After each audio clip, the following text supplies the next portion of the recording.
That time again of the week, our favourite show here on Pop Culture Spread. It's that show where we go back and have a look at old movies and do brand new reviews on them. That's right, guys. It's my favourite show. It's probably not yours, but it doesn't matter because it's time for a retro review, guys. Put your hands together. Here is Rick and Jay. As you can see, Rick, we're all about subtlety here.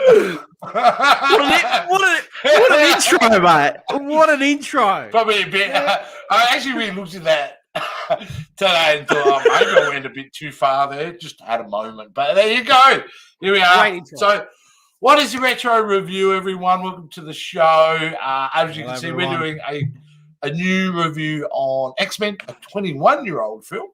But basically the way this show works is we, for a while there, have done what we call a retro trailer reaction. That's where we go back to old films and watch the trailers and do a reaction on them. So we decided after a period of after 4 years that, hey, maybe we should be doing reviews on those films that we're doing reactions on the trailers. So that's what it's all about. So how do we pick the films? Well, the films come off a list, our playlist. But tonight, everyone, we're actually going to be introducing something new just to keep it fresh and random. And here we got the Wheel of Retro, which we'll be spinning later. There's a list of some, not all, but some of the films. Yeah. So that's how we'll be picking out what film we'll be doing a review on next week. But that's then. Awesome. We're here to talk about X-Men, Rick. The 2000 release of X-Men. Now, this film had a fascinating pathway to production, eh? It was actually talked about all the way back in 1984. They initially discussed making an X-Men film. Orion Pictures actually had it. And it sat around for a while and eventually got to James Cameron and his wife at the time, Catherine Bigelow, were looking at it. And that was in the early 90s. Wow, okay. And it, went through several rewrites and all that. But eventually, Bryan Singer was given the opportunity. And you got to remember, in this time frame, superhero films were on the down. Yeah, it was the era of Batman and Robin, So it was a big risk to do this film. But, Bryan Singer got the job. And away they went. Cost $75 million to make, which even back then was a modest amount to make such a big superhero production in it. Fox didn't have a lot of faith in it. They really didn't. They didn't, at that point, comic books were not doing so. Movies were not doing so well. So, to actually have a crack at this was a big deal for the time. And, and I remember, did we see this together, Rick? We did. 21 years ago. We did. 21 years I can't believe it's that old. Yeah, it's crazy. So, and the film, whatever you think about the film, it has spawned a whole entire franchise and is probably responsible for the, and was the beginning of the golden age of superhero films. Pretty great stuff. Yeah. Well, prior to that, prior to that, you had Blade, which was 90 what? Yeah, 8? But that was saying like it's viable, but I think it was X-Men that kicked off. From there we got Spider-Man. From there we got the Hulk, Fantastic Four, Ghost Rider, Daredevil, boom, boom, boom, boom, boom. Not a lot of them are great, mind you, but it did spawn that new era. If X-Men was a failure, dude, how long would it have been before we got an Iron Man? Yeah, true. True. So, I definitely think X-Men, it was certainly the granddaddy of them all. So, what were your memories before? I know we've just recently watched it, but what was your memories, Rick, about this film? I remember. I do actually remember going to the cinemas with you watching this, and I was kind of excited to actually go see a comic book, especially X-Men, to find out what characters were in there, who was involved. I do remember the CG side of things to it. It had some good feel to it, and we'll discuss that more throughout our chat because there was a few things that have kind of aged, but but I do remember having a pleasant experience in the cinemas watching this. Yeah, I did like it back then. Yeah, so, yeah. I mean, they got this film. Good. This film, we saw it. I think it was like July or something of 2000. It came out in America. It came out the same week in Australia as it did come out in America. I remember that. And I also remember the fact that they actually only started filming that movie in, was it September the following year? They finished filming about 3 months before the film came out. They rushed this film into production. So, but I mean, like, to think that they were able to produce a film at the time, I really enjoyed. Yeah, I did enjoy. I don't remember feeling like it was the best thing I'd ever seen, but I had thoroughly had a good time when I first saw it, you know. But I suppose that's the question, Rick. Rewatching it, what was your impression? What was your initial impression? So I watched it last night, and I thought, okay, let's get into it. You know, the year was 2000. The movie was a real standout back then. We all know that for the CG work back then. The special effects were great. The actors, some were great, some weren't. But then looking at it now, obviously compared to the other ones which was released, it kind of has aged a little bit with certain CG things, which kind of made me look, okay. But it was still a pleasant view. It's still an enjoyable movie. It's not a bad movie. You know, it's one of those things. I hadn't seen it since last night. I probably would say a good 10 years since I've seen this. You know, I own it on, on my Blu-rays and whatever. But, it was good for what it was. So I enjoyed it last night. But I did have a few little issues, but nothing. All right. Well, before you start getting into your issues, I generally agree with you. I did enjoy. I will say that when I was watching it today, and I watched it today, that by the 30-minute mark, I'm going, God, that's a good damn half an hour. I mean, that opening is still so effective and emotional. With seeing a young Magneto, which obviously they re-show in a later film, him in the concentration camp. I mean, honestly, the entrance for a superhero character, is there any better than Wolverine? The way they introduce him into the series in that cage fight? It's a wonderful introduction. And you've got to remember, Hugh Jackman was hired 3 weeks into filming of this movie. That's right. Hey. The film had already been shooting for 3 weeks, and then it was a last-minute decision, and he carries this film. Because in many ways, this is an X-Men film, but primarily it's a Wolverine film. Correct. It's his story. Correct. We're following his story while introducing the world and everything else like that. I really, really, really love the first half of this movie. The second half of the movie, that's where I've got a lot of issues.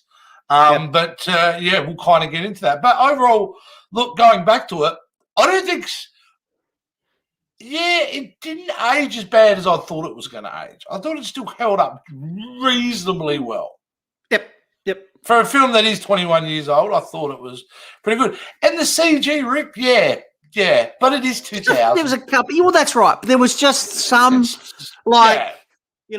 his claws were they looked kind of like fatter. They weren't as slim and... well, they changed multiple times. I think the worst they ever look is actually in X-Men Origins Wolverine. The version of his claws in that, shocking. That was real dodgy CG. But either way, I had a good time. What were some of the issues, Rick? What were some of your issues? Well, that was a couple of bit of lazy writing. Maybe towards that end of like that third act, a couple of that lines. That scene when they're in the what's her name? Storm's fighting Toad, and then the gift shop. Do you know what happens to a toad when it's struck by lightning? The same thing that happens to everything else. An infamous bad line. Just bad writing. And she didn't deliver it so well either, did she? And I think that's what it was, Yeah. But it is what it is. But I mean, you look at the caliber of actors there, which were fantastic. Like this Hugh Jackson performance. Like when we heard about it, we're like, oh, him as a Wolverine. Right? But I didn't even know who he was before then, dude. No, I think anyone did. He did a couple of Australian shows and whatever TV shows back then. But then this is his breakout role. He was known more for musical theatre. So yeah, he was a big performer on the stage. I kind of would have loved seeing probably a little bit more of Sabretooth and Toad, maybe, because I kind of dug them as good villains. You know what I mean? I thought I'd explore them a little bit, but yeah. It was. I did. I will say at one point I looked at Ray Park and went, man, if someone spent time with you, you probably should have had a better career than you ended up having. Well, the problem is this film, unfortunately, and I've tried very hard not to affect me, but part of this review is for us to review it how we feel about it now. Yeah, that's right. How we felt about it 20 years ago is going to be very different. Should be. It may be the same way. But for me, it's sad. When I was watching the film, I just kept reminded how horrible X-Men continuity is. I mean, there are so many of the things that are delivered in this film, then you go, they completely disregard this stuff in the future films. You know what I mean? And it's just, and it saddens me a bit. But the film itself, like I said, first half's really good. Ian McKellen and Patrick Stewart, amazing. Of course, they're incredible. Most of the cast is good, like you said. Hugh Jackson is great. It's not about the characters themselves. Even Anna Paquin, I thought she was really good as Rogue. I have no issue with her playing Rogue whatsoever. And Rebecca remains Stamos at the time, I thought she's fantastic. She's so much better than Jennifer Lawrence as Mystique. Mystique, yeah. Just absolutely nailed that kind of character. It's just the problem was you spent half the film introducing the world, introducing the characters. So when it comes to plot, you're kind of not really. There's not a lot you can do in that last hour. So it's very veneer, thin plot. But again, I'm okay with it. I do feel the gift shop scene though goes on way too long. Way too long, and it really. That's where the film kind of weighs down and you go, yeah, they were doing it on the cheap at this point. You know what I mean? They were running out of money. So, but, nevertheless, for a film that is 21 years old that took that risk, how I watched that, I was not bored. I tell you what, I can guarantee you, I did not pick up the phone. And that's my watermark that's a good now. Thing. I'm making an effort not to pick up my phones and films. Or falling asleep. And I didn't want to, neither in this occasion. I was actually locked in. So, yeah, it was good to go back and watch it. I'm glad we did it. I did too, and then obviously exploring all those other X-Men series and whatever, but it does a really good job of leading you forward, you know what I mean, in the last couple of minutes by saying, telling Wolverine where to go and have a look at his, he might discover some things about his past. That great little scene right at the end with Professor X and Magneto in the jail cell with the chess game, I thought was nice. And it really was directed well. Bryan Singer, I know he's a bit of a weirdo and he's got himself in a lot of trouble, but I'm only strictly talking about a director. Did a really good job. At this time in his career, he was making excellent films. He'd come off The Usual Suspects and then Apt Pupil, and really used the allegory of homosexuality to really strengthen the film, because that's essentially, Rick, this is what the film is about. It's an allegory for homosexuals. And I'm not saying that in a negative way. It's about people who feel like they're left on the outside of society and they don't know who to turn to. They're outcasts, and this is a community. And that's well documented. I'm not saying something controversial. Ian McKellen has come out and said it on several occasions. So has Bryan Singer, and I embrace it. I think because they use that, it's actually a good foundation for them to be able to create the characters on. I mean, like I said, it's a superhero film, right? It's about mutants.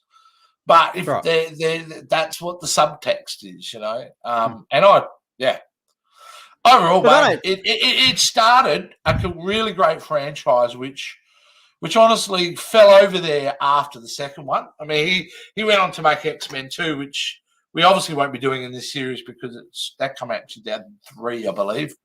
So we've still got a couple more years before that hits to become a retro. But that film is excellent.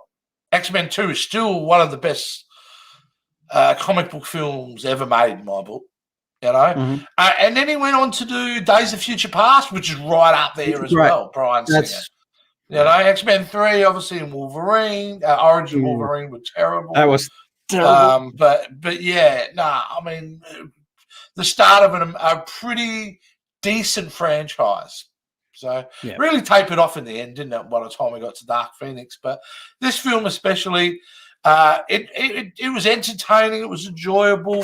The acting was, and the characterizations of the X-Men were good. Were really good. You know what I mean? And, you could watch this even if you're not a comic book fan. Like families could watch this or kids and just like enjoy it. It's a pretty safe movie from that aspect. I mean, but it deals with adult themes, but does it in a way that could be accessible to everybody. So great film. That's why am I saying that? It's a very good film, not a great film. It's around the 7.5, I reckon, for me. That's where it's okay. What out of? Okay. Yeah. That's where I'd kind of put it in that bracket. What about you? Yeah, look, I agree with you. Look, like I said, it's an enjoyable film. It's not a great film. It's an enjoyable film. Yeah, I had fun watching it. So, and that's what I'm surprised at the most. I thought I would have had way more problems. Did you? Yeah. So, did you think they're going into it like last week when we announced it? Did you go, X-Men? I'm thinking it's going to be a bit. Not well, I did think to myself, well, all right, that was a bit more modern than I was expecting at the time. So, but I'm glad we did it. Definitely, because I don't know when I would have seen it again. So that's what I love about that's what I mean. So when was the last time we actually saw it? Like I said, mine was like 10 years ago when I saw it. You probably would be the same. It would have been around the same because there's been so much comic book content. You don't kind of go backwards because we've been, had been rich with so many different movies. So but dude, I'm just grateful they cast Hugh Jackman and he went on to have that amazing career as it has to go down as one of the great casting choices of all time, doesn't it? Yeah, he went on to play that character for 17 years. 17 years. Yeah, it's a record. And I mean, how good was Logan? That movie, just love that movie. Oh yeah, and they ended it perfect. His character, perfectly handled at the end of it. Yeah, 100%. Oh well, that was it. We've done our X-Men review. We enjoyed it. That's what it is. Pick it up, guys. Watch it. I'd be surprised if you hated it. I mean, it's on Disney Plus. All that. Yeah, that's it. Can't go wrong. But Rick. Just time. I'm excited about this. I'm really. I know. I am excited about this, and that is the wheel of retro. The wheel. All right. Have we got any predictions? Have we got any predictions? What do you think? If you have a look on the wheel, there's some pretty great choices there, man. Some pretty horrible movies. There's one I'm going. Please. I'll tell you the ones I don't want. All right. Yeah, I can tell you that too. I don't probably want something like Porky's or I don't know, Hard Target maybe. Howard the Duck. Roadhouse or something like that. Roadhouse, love it. But no Exorcist for me. No Exorcist for you. You know that movie's bad for me. So that really, I'm rooting for that one. No, that's the one that got me when I was a kid. Well, but anyway, there's only one way to find out. We're gonna have to spin the wheel. You ready? Spin the wheel, baby. Let's go. Let's go. Retro. All right, it's tense, isn't it? What can it be, Rick? Give the music. Yeah. Okay. You ready? 3, 2, 1. Oh, Batman! Back to 1989. Yes. To Michael Keaton, Jack Nicholson, Tim Burton directed classic. Fantastic. You'd be pretty wrapped with that, Rick, wouldn't you? Batman fan. Yes. And did you see some of the set photos been leaking out this week where they're filming at the Manor? I saw a few, but I haven't seen all of them. They're filming at the Manor for the original Batman because obviously he's in the Flash. Nice. So we're getting Michael Keaton back, baby. Can't wait. This is going to be a great choice. Great choice. I can remember exactly where I was when I saw this cinema. Fantastic. I remember the hype for it, dude. I had the Batman logo T-shirt. I had the Batman fucking everything that was out. I had the poster. Mate, this was a huge film in 1989. Huge. Fantastic. And you know what, dude? I haven't seen it in a long-ass time, and I'm talking maybe 15 years. Oh, wow. Okay. Been a long time. I reckon probably, when was the last time I saw this? Yeah, maybe 10 years. Around there, maybe. It's been a while. That's great. That's great. Looking forward to it. We will work now. Next week, Batman won't be on there. It'll be replaced with the next retro trailer on our list. All right? Oh, okay. Cool. Yeah, so we don't repeat ourselves in any way. Yeah. That works. Beautiful. Right. All right, Love it. Batman, the movie it is. We'll be doing that next week, guys. So DC stuff. Until then, what do they need to do, Rick, if they want to get involved? Guys, we would love to hear from all of you. Please send us some comments down below for this video. Give us some love by giving us a thumbs up. Hit that share button, the like button, and just follow us all on our social media sites. And easy and simple as that, guys. We really appreciate it.